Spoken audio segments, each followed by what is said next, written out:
the people who are, playing the game day in, day out, and they're just like non-stop, just repeating the same thing, game's dead, this is awful, look at this, no loot, dynamic loot, the game's dynamically dying, blah, blah, all the hilarious things that people have been saying about dynamic it. It's drove me crazy. I think I was talking to the church about it last time, and I just said, it's a really bad sign that I've basically stopped going on Twitter as much, and I'm back on Reddit more. That's like, it's dark days when you spend more time on the Reddit than you do on the Tarkov Twitter, because it really, I think that's...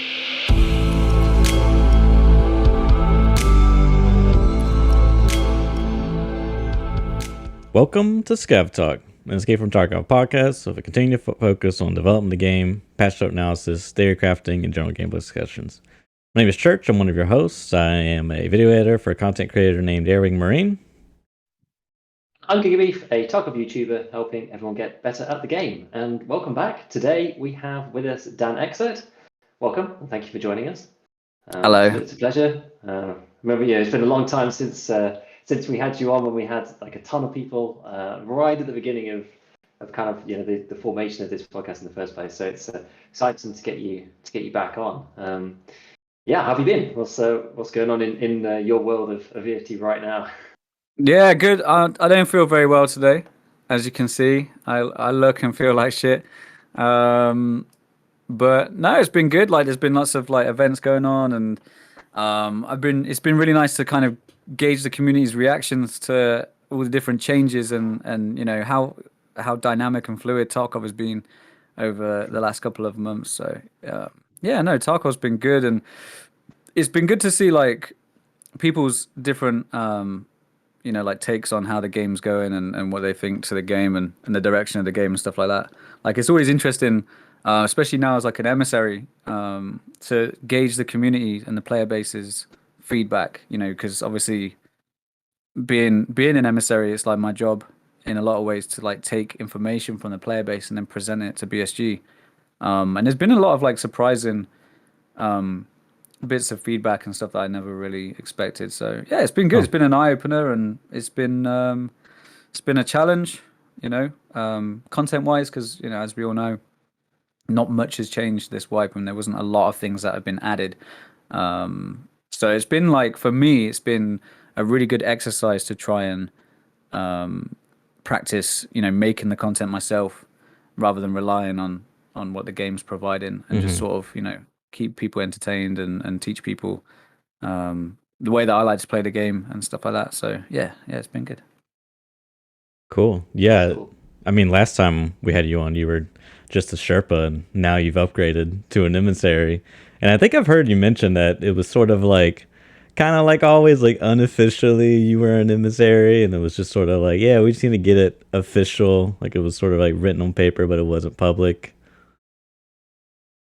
Yeah. So I was a Sherpa for, I don't know, about a year or so. Mm-hmm. And that was good. I mean, I was Sherpaing people in Tarkov for years before, like, I was actually approached, and Sleepy from the Sherpa team at the time was like, "Oh, do you want to be a Sherpa?" And I was like, "Yeah, okay." And then, because I was doing it anyway, I was doing Sherpa stuff anyway, and then that just made it sort of more official. And I think a lot of content creators do kind of do the job of an emissary just sort of naturally. Like, they look after their communities, and they kind of like take information from the devs and then circulate that around, and try and translate, not necessarily translate, but like interpret the changes and distribute the information and stuff like that. So I think I've been doing sort of Sherpa and emissary stuff for years unofficially, and then relatively recently, that's sort of been recognized, and I've been, I was invited to both programs. Like, I never applied. I was just doing it anyway, and they was like, "Well, you're doing it anyway, so how about coming and doing it official?" And I was like, "Yeah, cool." So here we are. Good times. Yeah, that is super, super cool. I mean, I guess there's like a few different things we want to talk about, but given that we're talking about like Emissary and Sherpa program already, I mean, I know I'm for one. You can't answer like everything about it. I'm not actually sure exactly how tightly controlled it is, but like, I'm kind of interested as to the process between you going out for feedback, and I've seen different emissaries and people asking the community for various things, or just like watching feedback and taking that back to the devs. Like, how does that actually work for like you as an emissary group? Do you guys like get together, or is it kind of you each on an individual basis? You just give your feedback and that's kind of it, and they just say thank you and take it on board. Like, how does that actually function? Like your relationship with BSG? Yeah, it's very team based. There's like a whole team of emissaries from all over the world, and we all work like really closely together to like collect information. And like, yeah, I mean, obviously I can't go into too much detail. Is some stuff is classified. But for the most part, it is it's really really team based, really team orientated. And we'll all kind of like get our heads together, and there's like different meetings that happen from time to time, and yeah, it's essentially we just collect as much information as we can, and then once we've got that information, we work to try and like present that in a way that's like useful for BSG. So if the community is going, oh, we really hate this change, it's so bad, and we hate scavs, and we hate customs, and we hate this and that, and instead of like messaging or like putting all our information in and saying like the player base hates customs or the player base hates scavs, like we sort of like look at what everyone's saying and then going, okay, so what do they not like about these particular things, and then we liaise with the community and work on like basically presenting the passion. Do you know what I'm saying? Like we present that passion, we take that passion and then we turn it into like useful feedback, if that makes sense. Because it's really easy to say, I really hate this weapon, I really hate this gun, it's so bad. But you have to go, well, why do you hate it? What don't you like about it? Or if they say, I really love this site, like what do you really like about that site? What do you really like about this particular feature? And then getting the community to talk in that way, and just kind of like try and get that information and then extract the details. And then we put all that together, and then we like present it as a team, and we have like different meetings and stuff. So yeah, it's good. It's hard. It can be really difficult because you know how video gamers can be. It can be quite difficult to try and like make sense of everything, but it's a really good challenge, and like being able to directly approach the dev team and stuff with feedback and stuff is really cool, and is a really big responsibility as well, making sure that they get the information that they need and deserve from the player base. So you're kind of like, that makes a lot of sense. Ears close to the ground, I guess, in terms of like what the community is saying, and your job is to sort of like present that to BSG in a way that they can sort of like filter through all the noise of everything, right?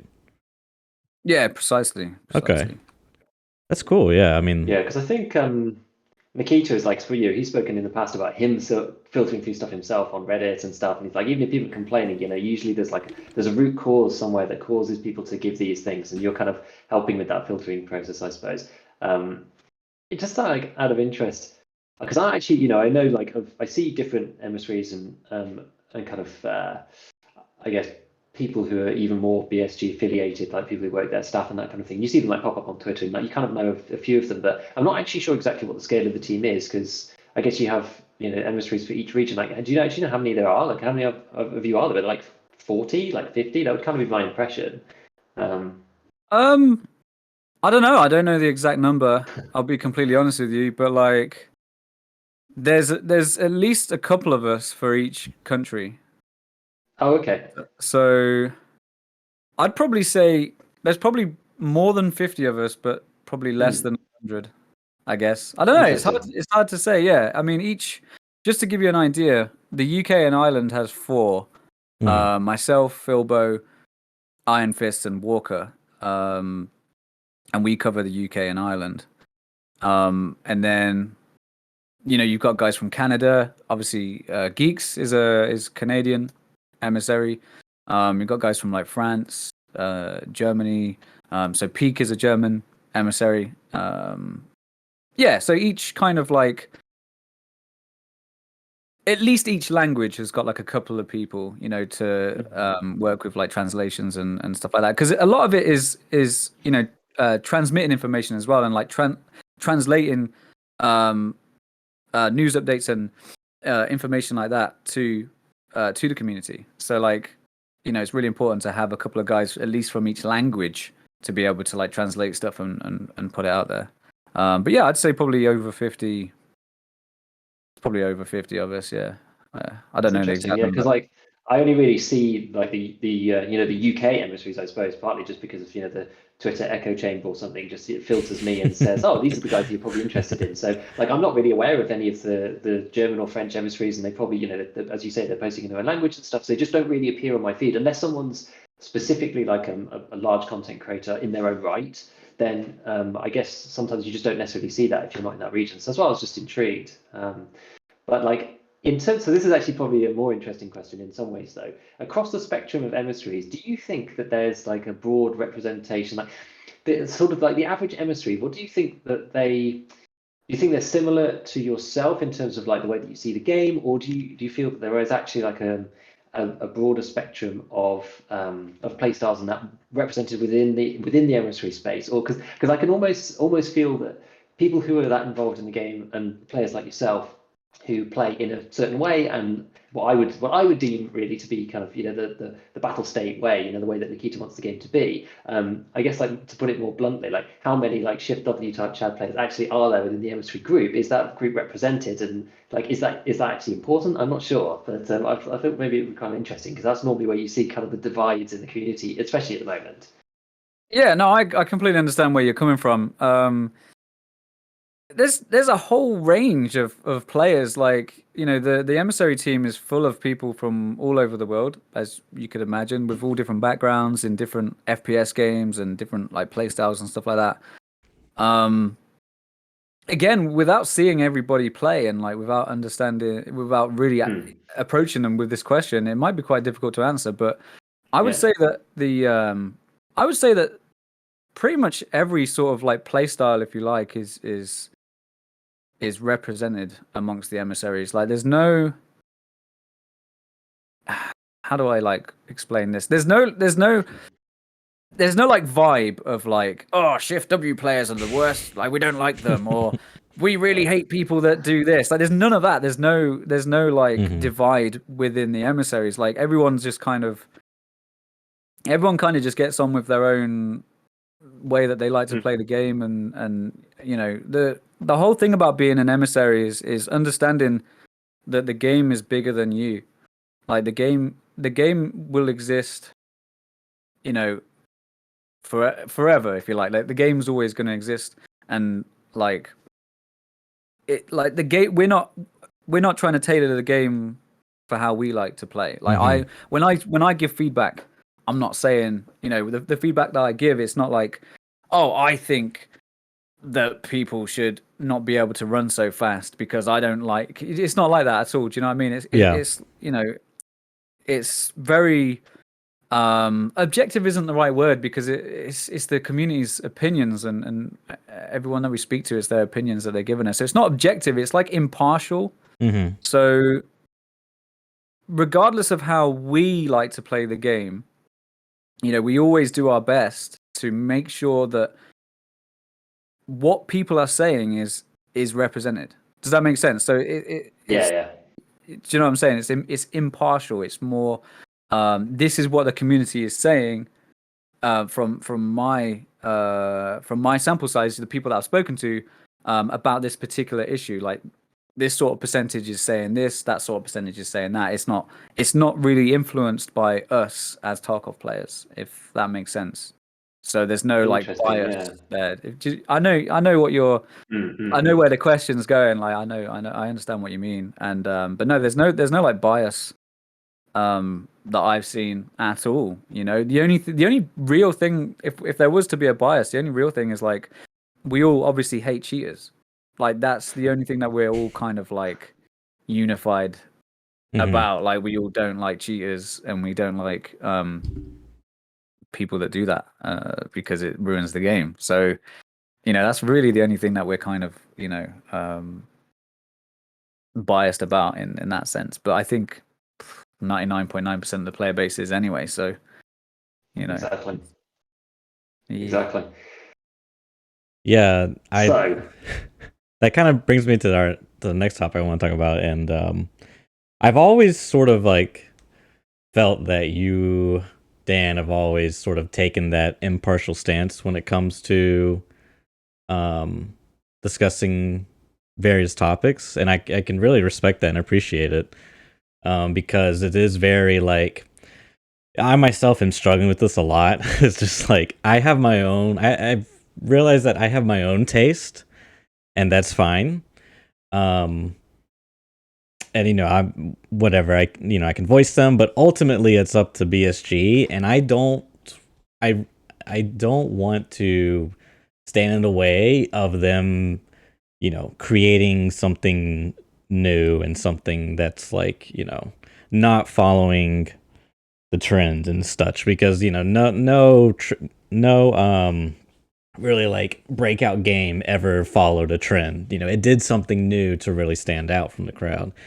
Exactly. But yeah, and it's like I'm starting to see that more, but it is so hard because I have my own taste, but I'm trying to like swallow the baby food. I'm trying, and it's really Yeah. not. I mean, that's like exaggeration. It's not like, oh my god, this is unbearable. I can hardly eat this. But yeah.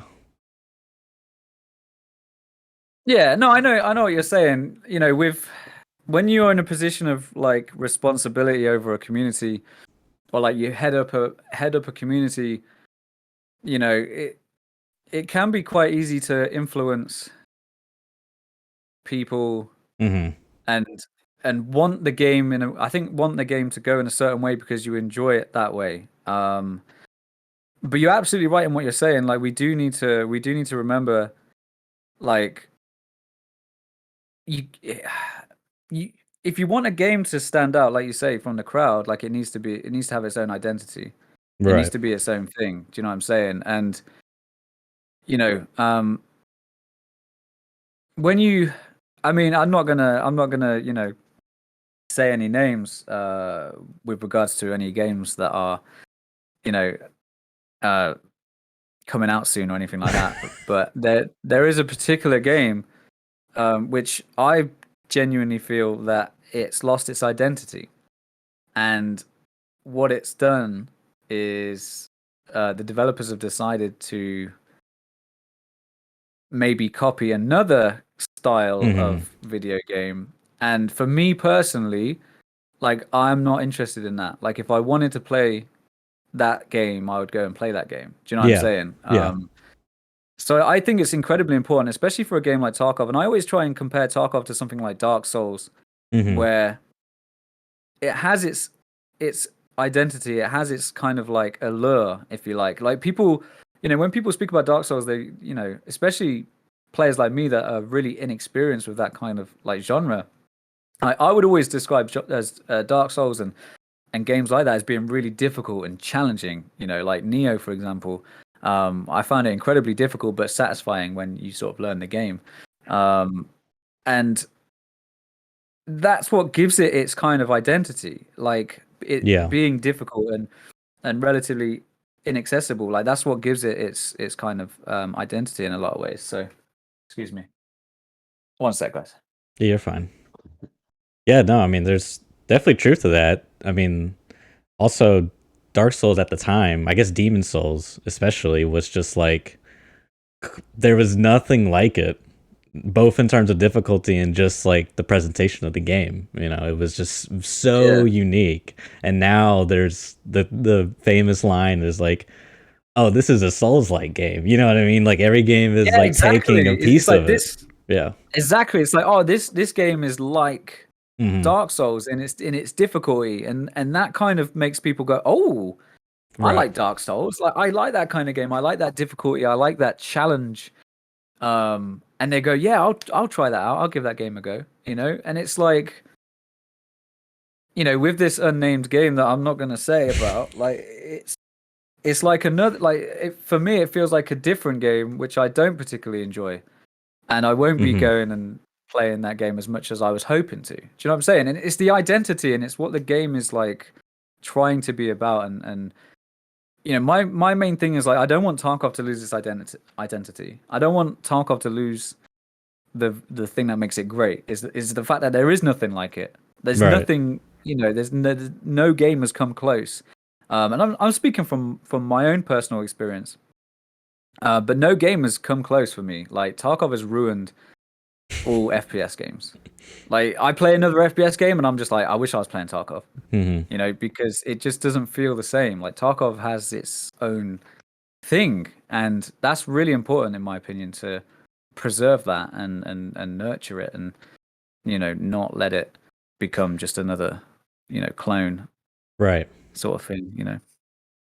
Yeah, it's interesting because I think I have a hunch of what you're referring to, and I saw a clip on Twitter, and I was absolutely shocked how similar the gameplay and sort of the things you could do looked to other games. Like if the color palette was changed, I would not be able to tell the difference. And I was actually in a blind test. I was actually really surprised because I've seen some footage, but I didn't see anyone playing it to that extent, and it was just like, wow, that's wow, yeah. So yeah, it's almost like in a blind test you wouldn't be able to tell the two games apart. Yeah, and that's not a good thing in my opinion.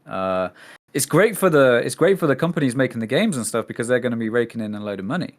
Mhm. But as players, do we really want every game to be the same? And just with a different color palette or a different style of graphic style or whatever. So yeah, it's pretty upsetting, really, especially when you're kind of like really looking forward to something releasing for years. You're like really hyped up about something, like, oh yeah, finally we have this thing that I was really looking forward to, and it's like that wasn't what I was expecting it to be.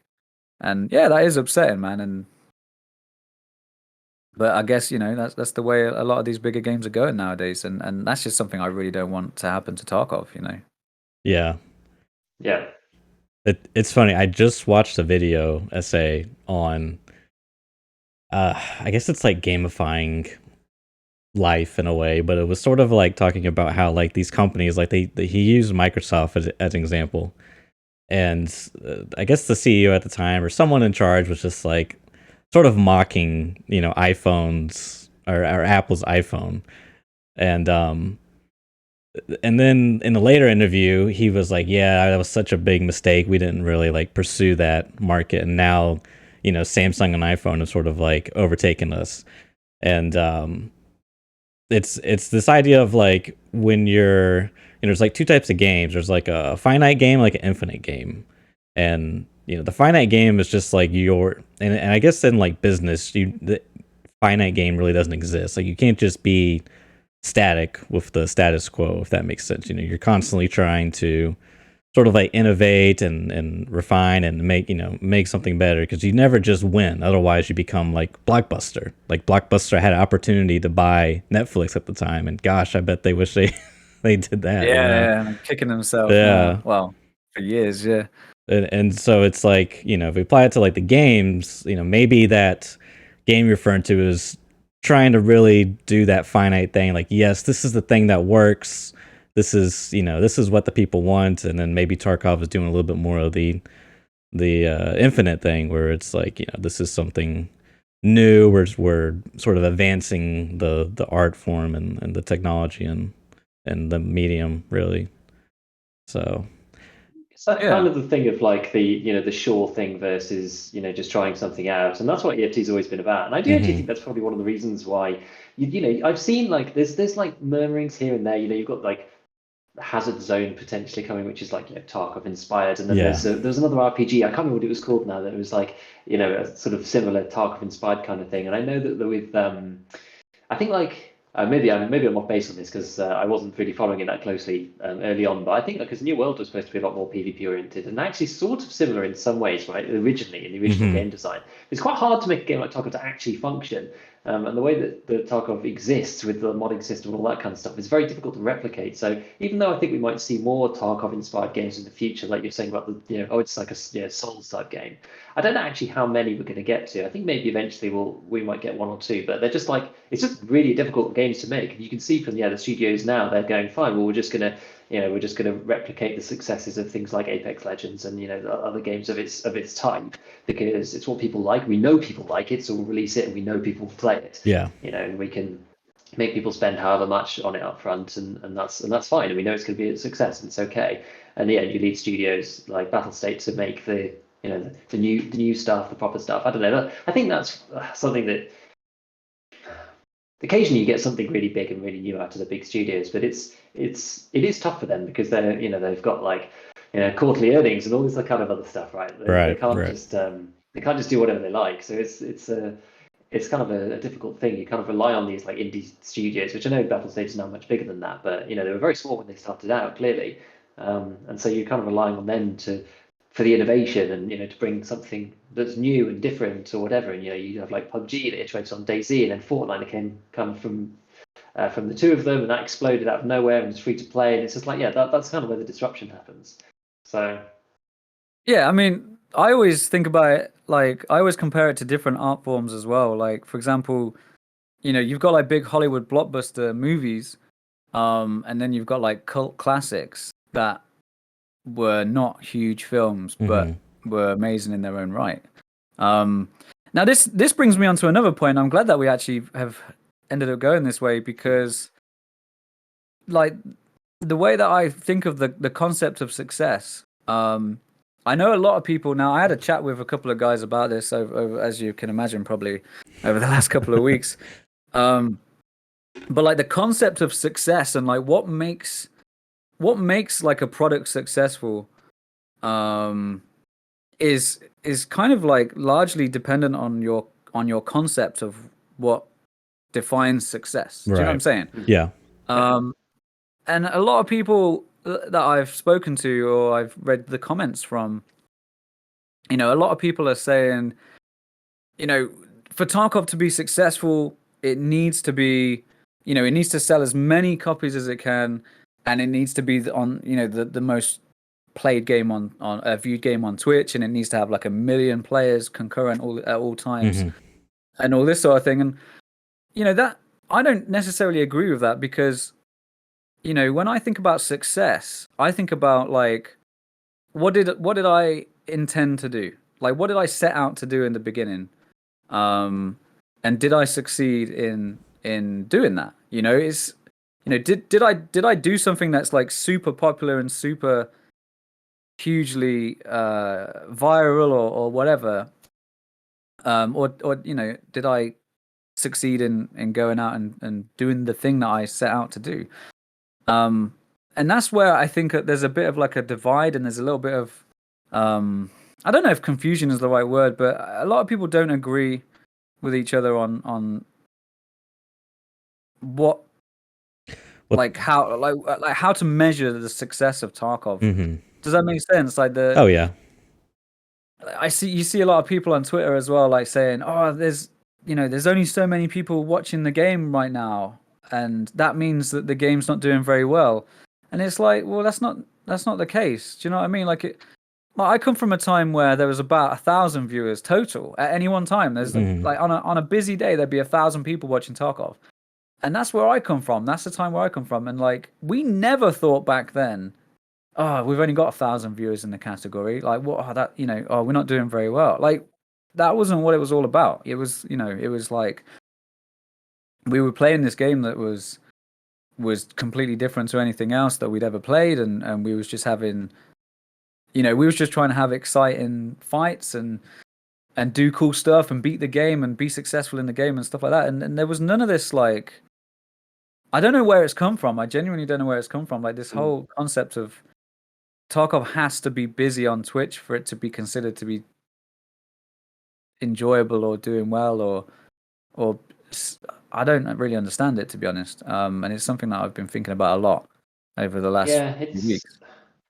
It's complicated. I think like there's a lot of this that's come from, it's come from the content community and from the streaming community in general. And I think there is, even if people don't mean there to be, I feel like there is kind of like, almost a bit of like, well, if you're a streamer, then you kind of want the numbers to be high because it's kind of impacts you sort of. It's like, I don't think people necessarily like mean to be selfish, but I think there's an element of that in there that's sort of just come through by accident, right? It's just like, oh, well, I love streaming this game and the game's falling in popularity. So like it just sucks, right? You're just thinking, well, this is partly my livelihood and I want people to watch it and I want people to enjoy watching it. I want lots of people to enjoy playing it. And I think that's probably where it comes from. I do think, I think it's been said before that everybody wants the best for the game, and but people just disagree on what the best is, which is the interesting thing. But I think you're quite right that people who are like solely focused on like copies sold and that kind of stuff are like honing in on like a very narrow version of success. They're just focusing in on financial success, right? I can make an analogy to an individual who is either getting paid a wage for a job they hate, a good salary, right? Maybe they make a decent living, but they are in a job they hate, or they get paid half and they're doing their life's work and they absolutely love every day, right? Well, that person in the second scenario is probably that's success in their eyes. Making twice the money but working a job that you hate, right? You're still going to be miserable and unhappy. It doesn't matter. And so but then people are going, oh, but look at this guy, look, he's making all this money, like surely he's successful here. And the dude's like, well, no, but I'm miserable, right? It's like I'd rather be doing this thing than getting paid half the amount, because that's what I want to do. It's the same thing, but in terms of EFT, in my view. Yeah. No, that's a really good analogy. Yeah, exactly. You're exactly right. I'm really glad that you put it that way, because having more money or having more anything doesn't always mean better, but we sort of have grown up in this society where more money is the best. Like it's always better to have more money, and money is the savior of all of our problems, or the solver of our problems, I should say. But that's, like you say, that's not always the case. And yeah, the analogy of the comparison between two people, one's doing a job that they absolutely love and they're just about paying the bills, but they're having a great time every day, versus the guy that's working 16 hours a day and is absolutely miserable, has got no time for his family or to do fun things that he likes to do. Like, who's successful, really? Who is actually successful out of those two? And again, that comes down to your own personal concept of success, like, which is exactly how this conversation started. That's really interesting way to think about it, for sure. I guess given we're kind of on the topic, we've sort of like danced around the issue, but it has been interesting to see the tweet that you posted out onto Twitter. It's been absolutely fascinating. I actually I went through it again today just to remind myself like some of the stuff. My favorite response was Tweaks. Actually, he just said, "Oh, Dan, what have you done?" Yeah. Which because he clearly like fully appreciates and understands like exactly what you're saying here, but he's just like, my boy, you've really sent this one out to rustle everyone up. Yeah, I guess for the uninitiated, do you mind if I just read the tweet verbatim? Yeah, go for it. Okay. Tarkov dying, in quotes, might actually be the best thing to happen to it in years. I mean, look at what the popularity bloom of 0.12 brought with it. BSG always said EFT would be a niche game for a specific target audience. So if we're going back to our roots, that should be celebrated. So, yeah, to me, be honest, man. Honestly, like, you're not going to offend me or upset me. Just speak your mind. To me, it's just when I see someone put, use quotes, and then the way you did, you put, quote, dying, quote, it's I don't know. I feel like you can infer some meaning from that and not take what you're saying so literally, because I don't believe you were being extremely literal. Am I right or wrong? That's what the quotes were for. That it was right. Yeah, I mean, this is why I made the video on it, because it was quite clear straight away that the meaning of the tweet wasn't like I hadn't done a great job in putting across what I actually was trying to say. And I explained all this in the video as well. And obviously Twitter's character limit of 240 or something. Yeah. Something like that. Like it's really difficult to put across everything that you want to say. I could have used a twit longer thingy. Like, sure. I could have done that. But at the same time, I think I did want to get people talking as well. Like I wanted that tweet to gain traction, because I wanted it to be something that people spoke about. And I did attract some fire, and I hold my hands up and admit that no, it definitely wasn't the best way to open up that conversation. I 100% agree, which is why I followed it up with a video. And the first 60 seconds of the video, I say, like, I feel like I explained everything.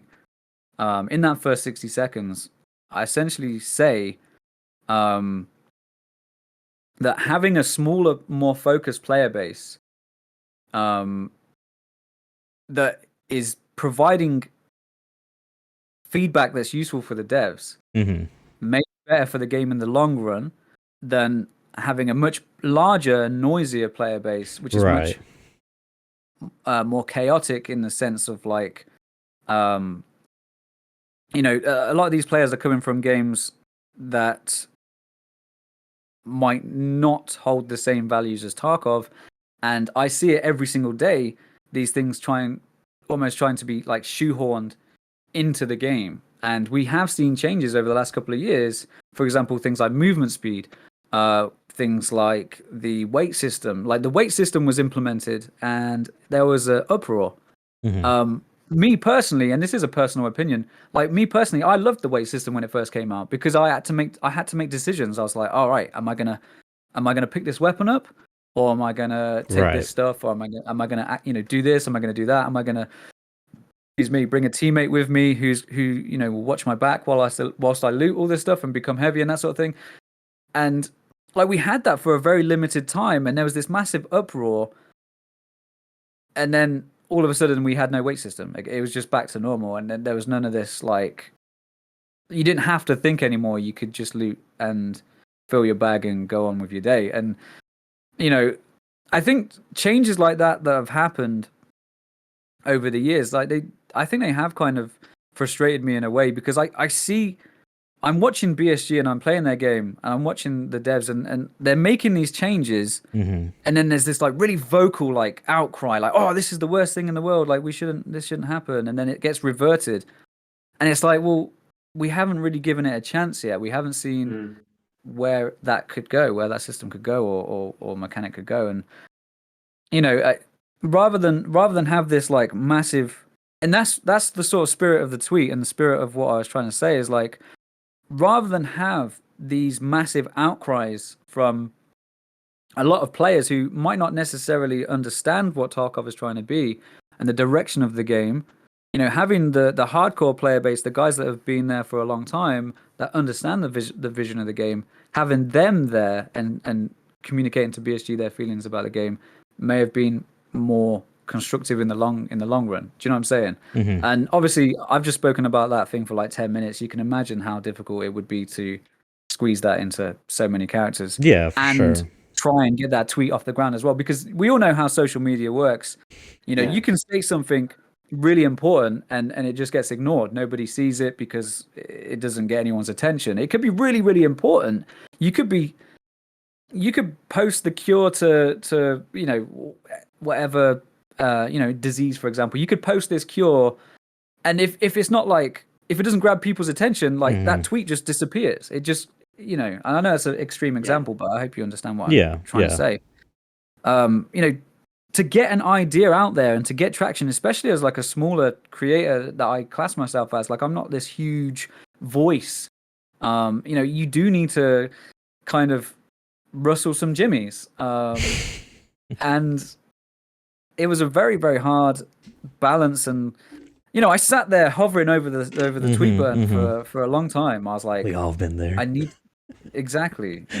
to make sure that, and it was tough, and a lot of people spoke out against me, and I feel like a lot of the people who did kind of speak out against me, I don't think they fully understood what I was trying to say.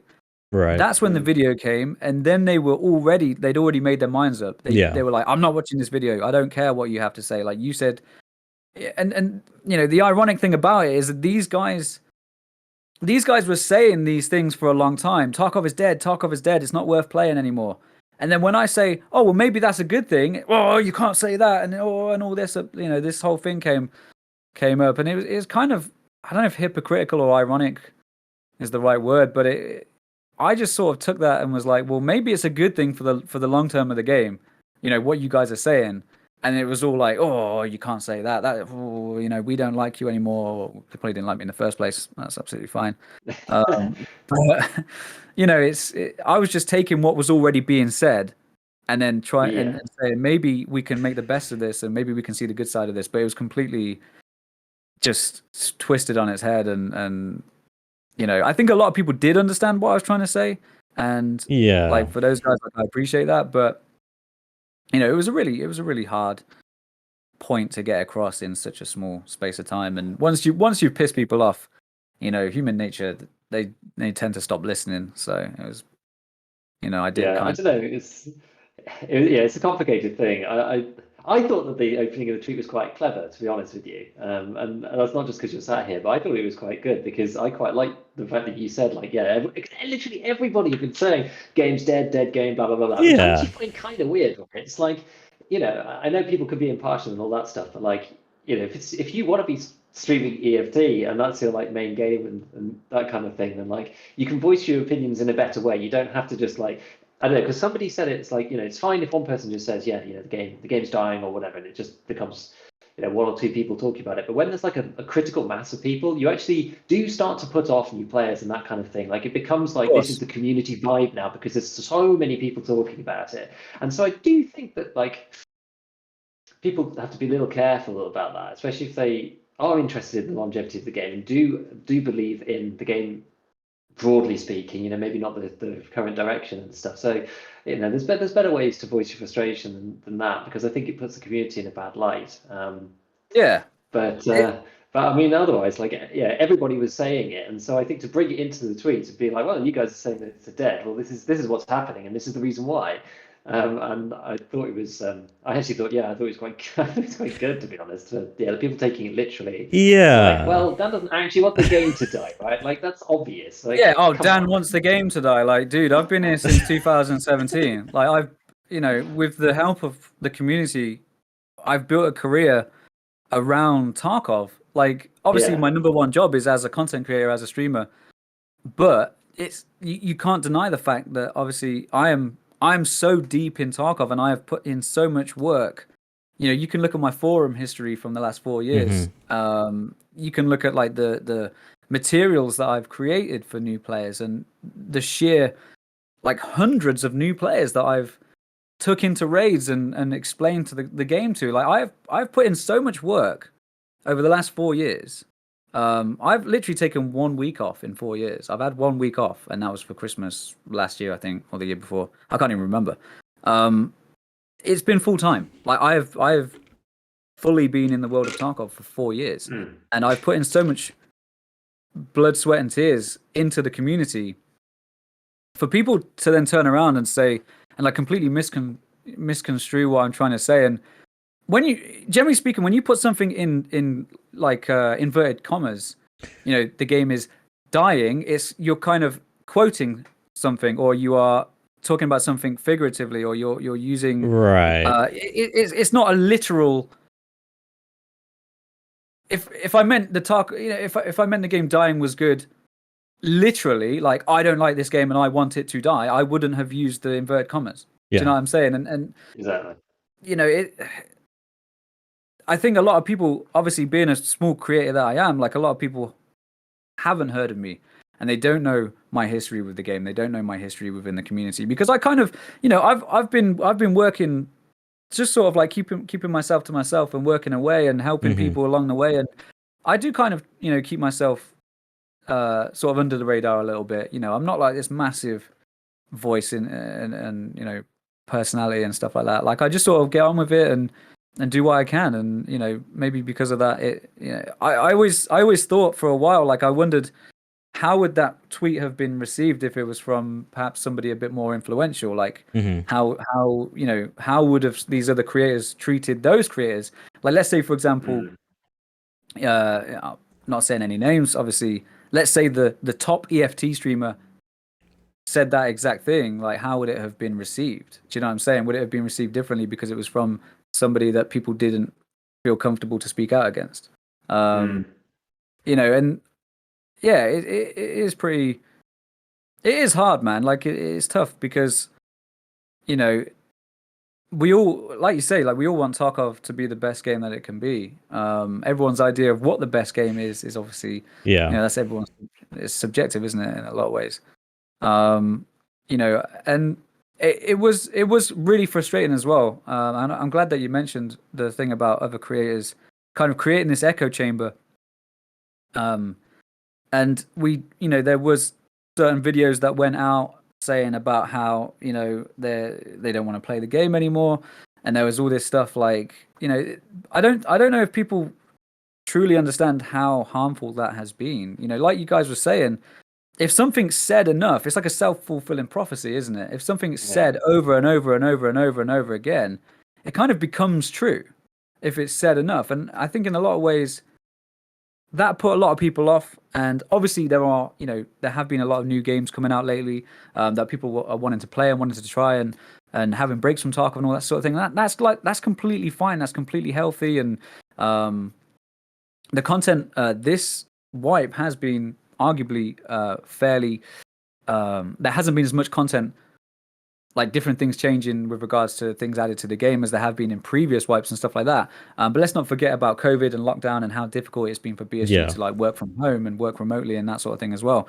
But it, you know, I think we as creators, you know, we definitely need to respect the fact that we have a responsibility to our communities and to the game community as a whole. Like we need to be respectful and understand the impact that the things that we do and say have, you know. And it's I completely agree. I completely agree. It's like, you know, if you're fed up with the game or whatever, you can say, look, I don't like the direction or whatever, and then you take a break and then you step away and you come back. But it's just the people who are, you know, playing the game day in, day out, and they're just like non-stop, just repeating the same thing. You know, game's dead, this is awful, look at this, no loot, you know, dynamic loot, oh, the game's dynamically dying, blah, blah, all the hilarious things that people have been saying about dynamic it. It's just like, crazy. I think I was talking to the church about it last time, and I just said, you know, it's a really bad sign that I've basically stopped going on Twitter as much, and I'm back on Reddit more.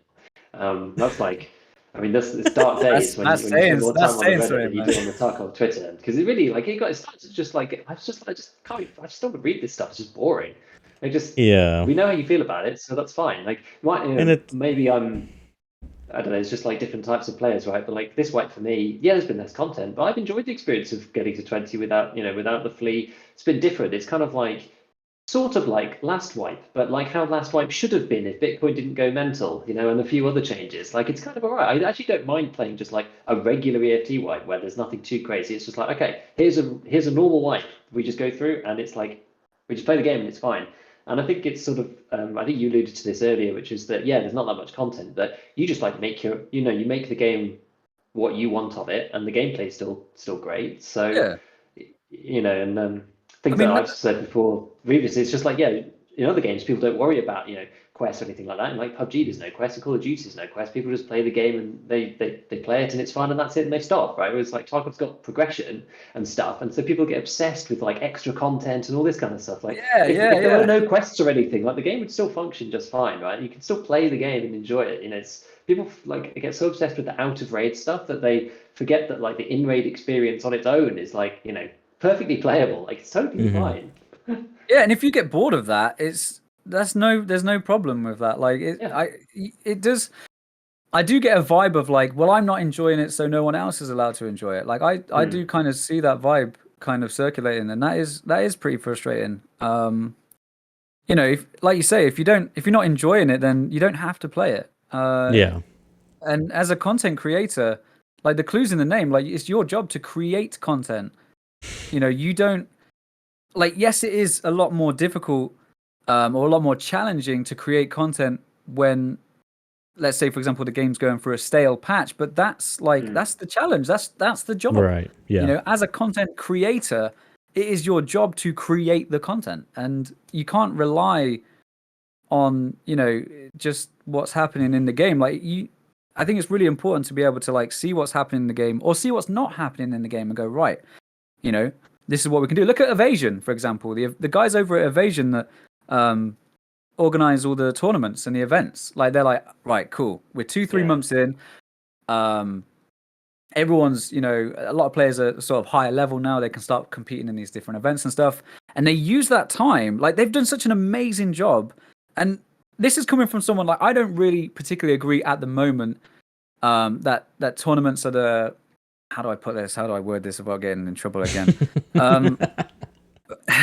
For me, Tarkov's not a competitive game. You know, I don't participate in tournaments because for me personally, I don't feel like the game is ready to be played competitively. It wasn't built from the ground up to be an esport title. Yeah, and I'm not saying for a second, guys, please don't take this the wrong way. I'm not saying that tournaments shouldn't happen or people shouldn't enjoy tournaments, people shouldn't events. I'm not saying that at all, guys. Please don't take that from what I'm saying. But for me personally, like I don't participate in these events because if I get competitive, like I get competitive, like I am all in. Do you know what I'm saying? And I couldn't, like, I don't want to you know, lose out on like tournament points because of a bug. I don't want to lose out on tournament points because someone teleported around the corner and shot me in the face. Like that would annoy me. And so I save myself from that frustration by not being competitive, right? In Tarkov's environment. That said, you know, I think it's absolutely amazing the work that Evasion, Sigma and the guys have done. You know, they get to like the halfway mark through the wipe. Everyone's sort of like, oh, now what's going on? And then they're like, right, here's all these events, you know, and I think that's amazing. I think it's absolutely awesome. Like they are creating content. They are creating things happening. They're putting their own events on and they're making things happen. And that is like, I have so much respect for that. What I don't have respect for is, oh, there's nothing to do and let's all be doom and gloom about it because like nobody wants that. Nobody wants that negativity. And you know, that's not the way to, in my opinion, to go about business. But you know, yeah, it's like it is what it is. If you're gonna criticize the game, fine, criticize the game. But if you're just gonna sit there and essentially just hate, you know, just sort of spread a negative message, you know, where's the value in that? And it just sort of like becomes this bandwagon thing where it's like, yeah, you're right, the game is dying, guys. You know, and it's like, you know, if you're gonna say it's dying because of X, you know, fine, but you know, you can still provide a little bit, maybe a little bit more constructive criticism. I think would be sufficient. Yeah, and the one of the main things that I saw being said was like, there's no loot. There's no loot. There's no loot in the game. All the loot's gone, and that's it. And there was me going, hey guys, we've been presented a challenge.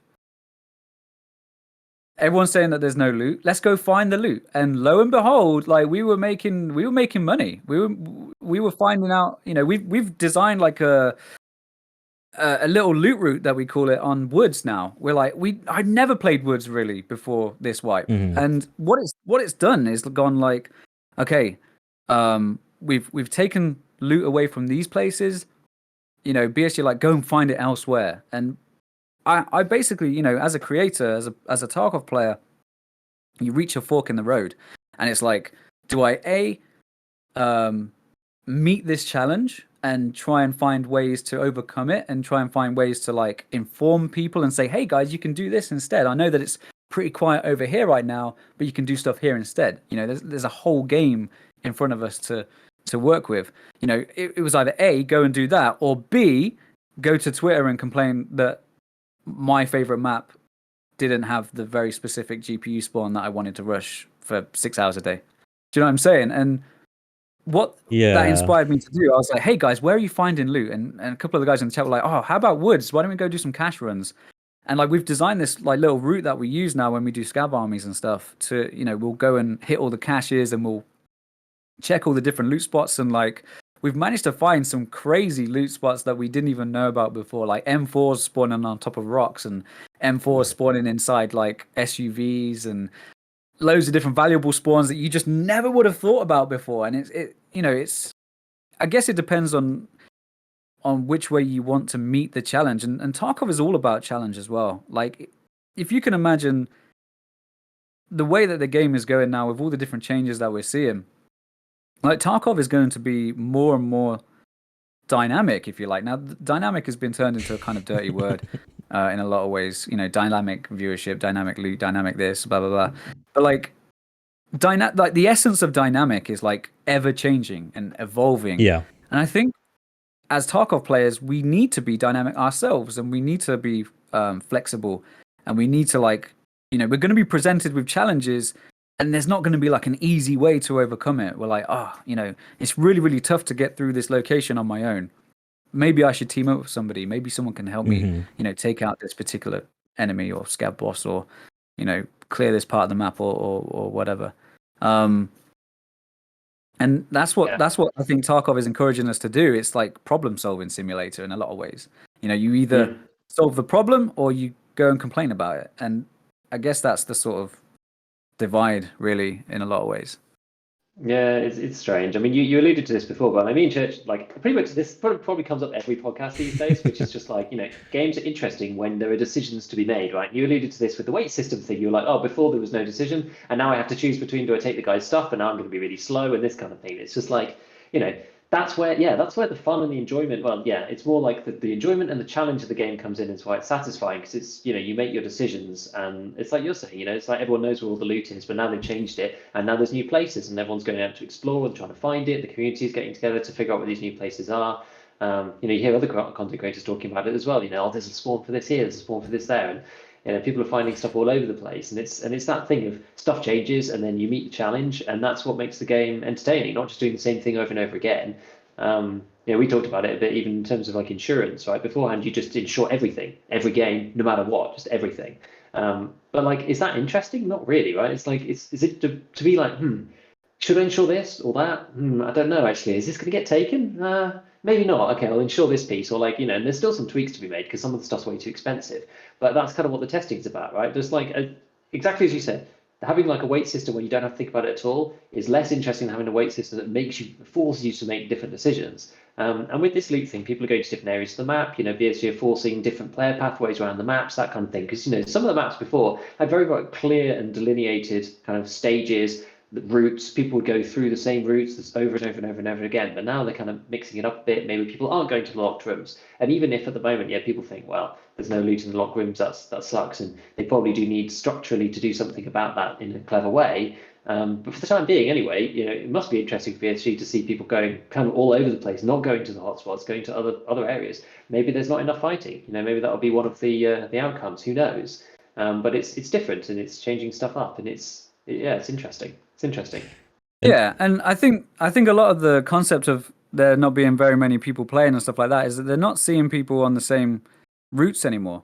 Like, for example, you know, if TechLight's not spawning GPUs anymore, you're probably not going to see people at TechLight.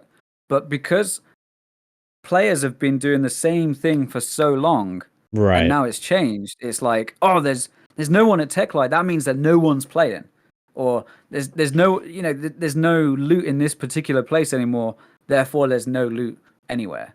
Do you know what I'm saying? And I think we can all definitely agree that the labs loot was pretty much completely removed in a lot of ways. Like there was nothing there. And you know, I was hoping that would encourage players to go and play other maps, because there's a whole game out there. There's a whole environment. You know, there's 5 other maps. You know, or 4 or 5 other maps. You know, go and play those maps. Go and explore those locations. You know, go different places. And I know that labs is exciting, and it's got the best loot, and it's got the most XP from the raiders, and like the PvP there's the most exciting and engaging because everyone's super juicy and really skilled and stuff like that.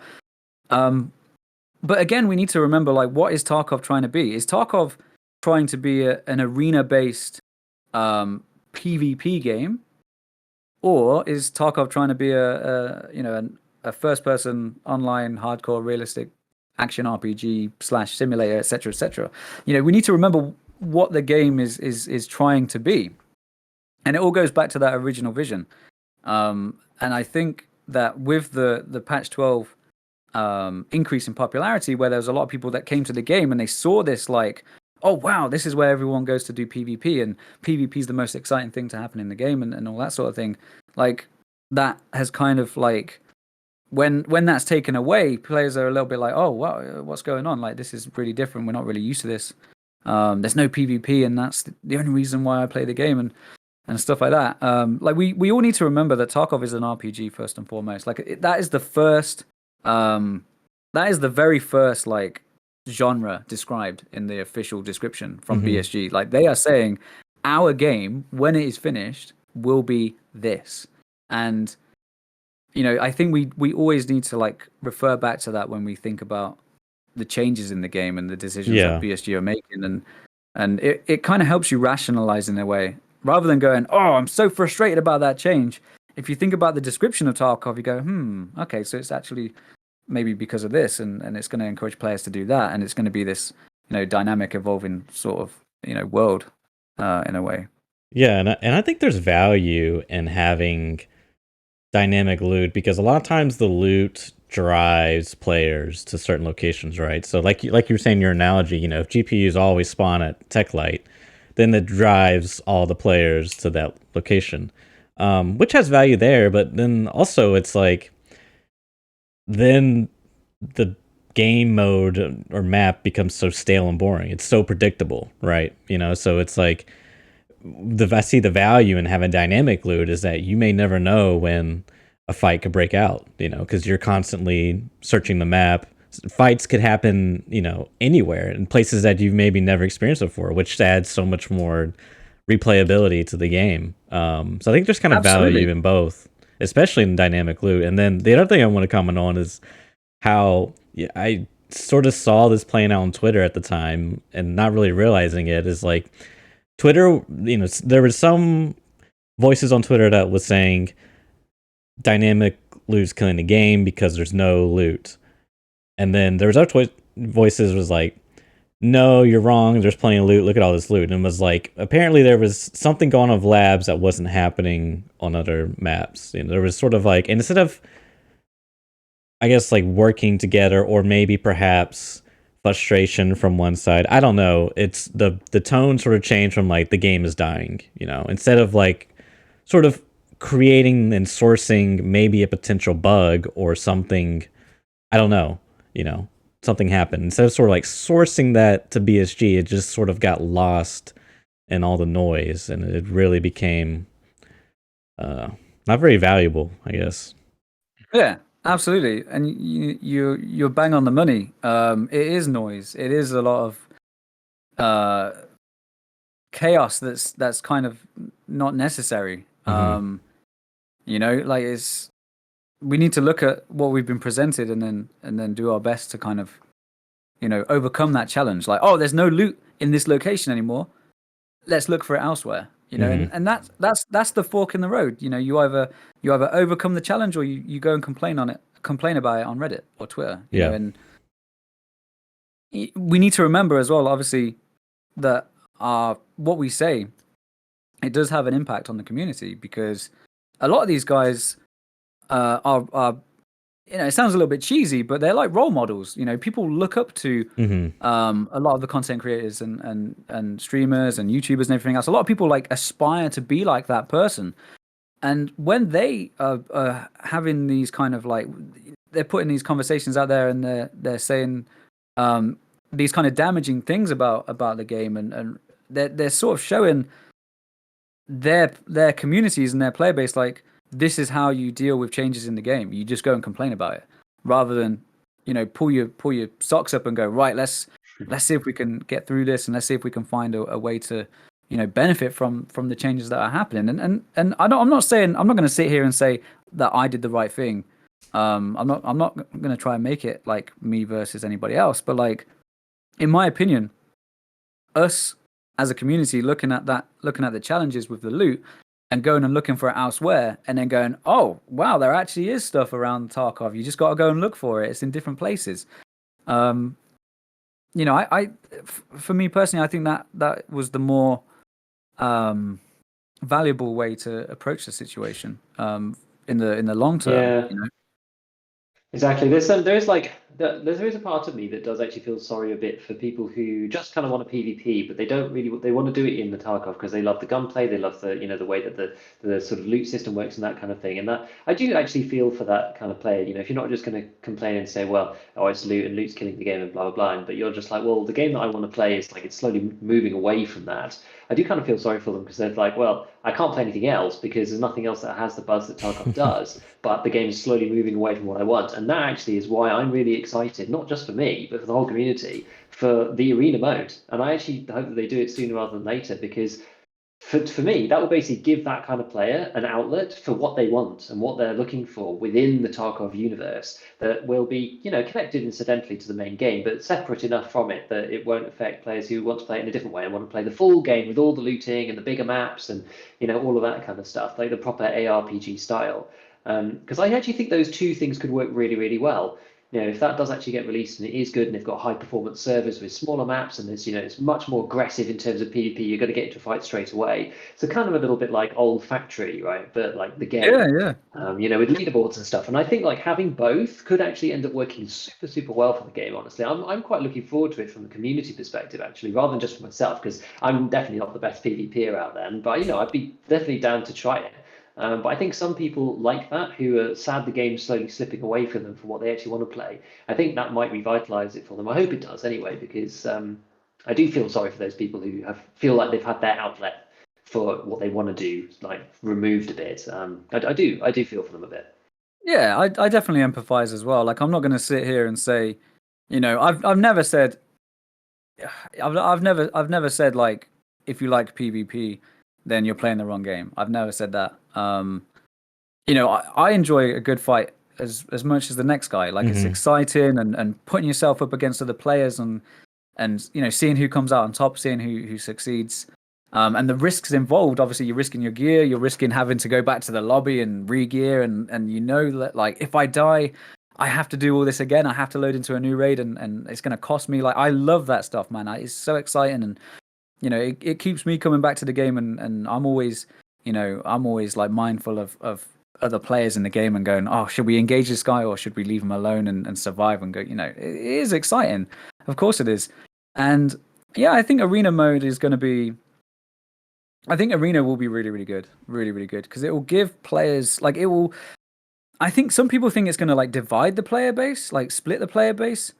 But in some ways, like having those guys that love those, more intense and like fast-paced gameplay, like if they have the arena to go and like compete against each other and love that side of the game, and then you got the guys that want to do like the free roam stuff and they want to do like story mode and help other players and like interact with the community in that way, like these guys can go off and do that. And I think it's going to be good. I think it's going to be really, really healthy. And yeah, no, I'm excited as well because I'll definitely be dipping my toes and getting my ass kicked and having a good time, man, because that's what it's all about, and for sure, I think arena, and I kind of feel for BSG as well in a way. Like I wish arena was like ready now. Like I wish that arena was ready when all these players kind of came to the game. And we went from like pre-patch 12 to post-patch 12.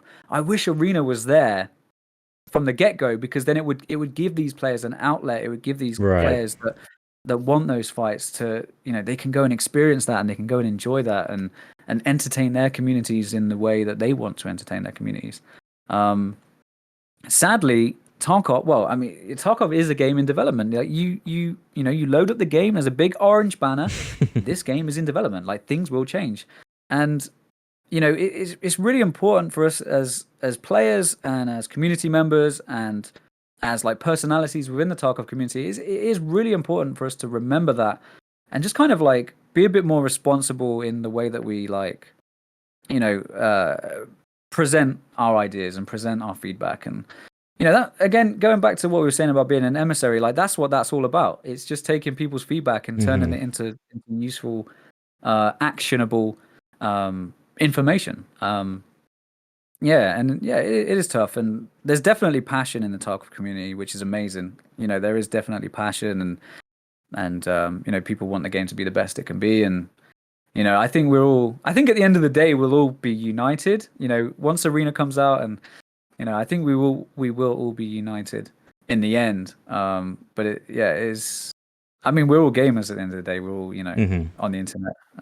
It can, we do get a bit spicy, but we are all united by our love for Tarkov, and I think BSG will get it right, man. I genuinely believe that BSG will get it right, and the game it will have everything that it should have in the end. So yeah, definitely excited for sure. Cool. Yeah. Cool. The future's exciting. Yeah, I mean that's exactly, the future is exciting. It's, I think I've we're probably going to wrap up soonish, I suppose. I mean, I think I've covered everything. Church, is there anything else you wanted to touch on before we just kind of finish up and get on with this day? Maybe another time you'll have to help me swallow some baby food that BSG trying to feed me with weapon jams. But no, I just we can speak about weapon malfunctions if you want. Maybe. I don't know if time will allow us, but no, I just want to say a couple of things. One is kind of speaking from a bit more on the Shift W side of things, and it's funny because I'm reminded of a time when I first joined your stream, Dan, and I don't know if you remember this or not, but you were probably not. You were playing Woods, and there was a guy near the shore where the scav boat is, and he was behind the rocks or something, and you made a comment. You were like, oh, I'm gonna do something, I really don't want to do this, and you basically just Shift W'd him and killed him. And then I was watching it, and I was just kind of like, what is he talking about? You know what I mean? And I asked you, and you were like, yeah, I really don't like playing like that, but sometimes you just gotta do it. It's yeah. But anyways, I can see from my own experiences when the goal is I want to have good fights, and that goal doesn't happen. Either it gets interrupted, someone's camping, crabbing, you can't find the PvP, then I could see why you'd be frustrated. But when the game's goal is, Nikita himself is like, I want you to have an unforgettable experience, you can't really have that with static and predictable gameplay, I guess. So I sort of realized that and just came to the realization, if I'm only looking for good fights, I'm not always going to get that. And I could probably just play, just speaking for myself, I feel like other games probably do PvP better, in the terms, maybe not in the terms like Tarkov mechanics, but just sort of facilitating, an arena. And like we were saying, with hopefully eventually we'll get that arena and we can experience that. But no, I mean, yeah, Dan, thanks so much for coming on the show, man. I mean, it's been great having you on and getting to hear from you again and whatnot. Yeah, my pleasure. Thank you for inviting me. Just as a quick one. Yeah, go ahead.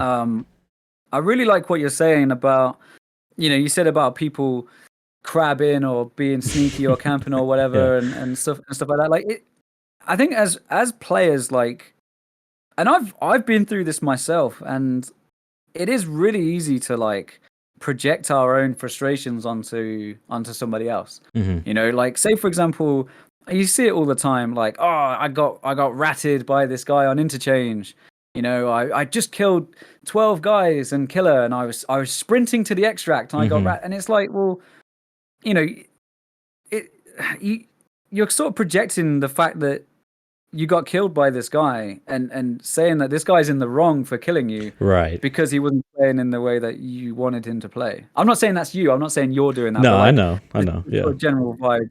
I see it a lot, and if I hear somebody sprinting, I'll stop what I'm doing and I will look. I will say, okay, I've got some nice hard cover here. They're sprinting towards me. If worse comes to worse, I want to make sure I've got some hard cover next to me. So I'll have a little look, get my weapon ready, and if I see them and kill them, I've just spent probably 4 seconds preparing for this guy to come around the corner, and then let's say I get the kill. The first thing that goes through that guy's head is, OMG, that guy's been there for half an hour. And I will say on stream, I will say to the guys in the chat, I did it yesterday. I sprinted over to dorms. I straight over the road, smashed it over to dorms. And as I got to the little like ice cream shop, like the little convenience store thingy, someone opened the bottom floor door on 3-story, and they came out. And I heard them open the door. They started walking out towards me. I shot them in the face. Now, in a vacuum, from their perspective, it seems as though I was sitting there for the whole raid waiting for them to come out, right? Mm-hmm. But I had literally just, I hadn't even let go of the W key at that point. I just aimed, they came out the door, I shot them in the face, I carried on with my day. And it's all, you know, it is really easy to fall into that trap of like, oh, this guy did this and he killed me. Like, but we've really, you know, as players, when we are in this like hazardous environment of Tarkov, like we need to think, okay, I was making a lot of noise, or maybe I should have checked my corners a bit better, or I should have pied this, I should have, you know. And I think going through these experiences and being self-aware and going, oh yeah, you know, I should have thought about it this way, like it really helps us to all become better players in the end. And yeah, it is annoying when you know you've just killed 25 guys and you're on the way out and someone kills you from a bush. Yeah, of course it would be. You know, you know, it's a great raid for him.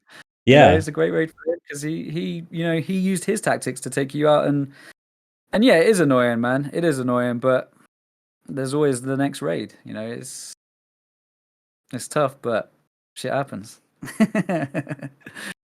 It's I mean, Tarkov. How many matches on COD or Battlefield do you remember?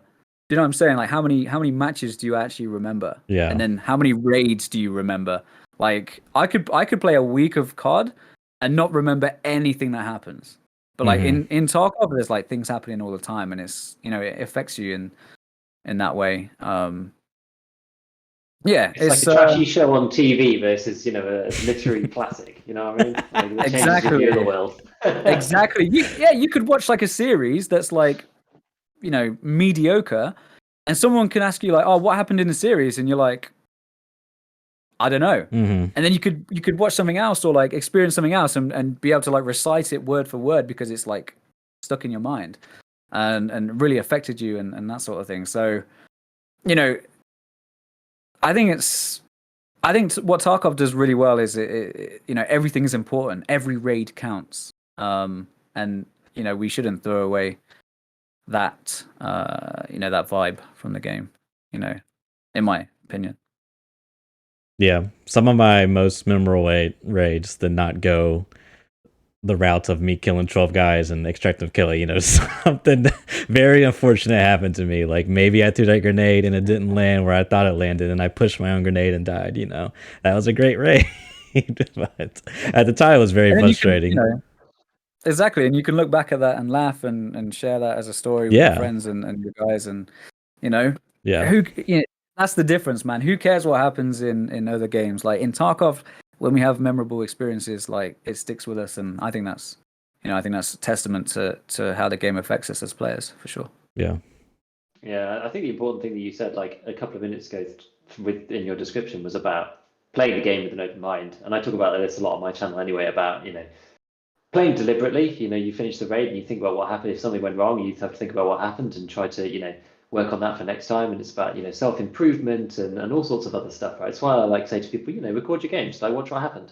You know, even if you're not streaming or you're not content creator or whatever, record your games or have shadow play on or something. So you can watch the last few minutes, see how you died, and then say, okay, well, I know that the guy was there, and I can work on it next time. And then it's that thing of just like having an open mind and not just going through the motions of playing and just playing for playing's sake and having your brain disconnected, because you won't learn anything and you'll get really frustrated. But yeah, if you're taking on the challenge and trying to change your gameplay and trying to change yourself and make yourself a better player too, then it makes the whole process much more worthwhile, rewarding, and ultimately enjoyable for me anyway.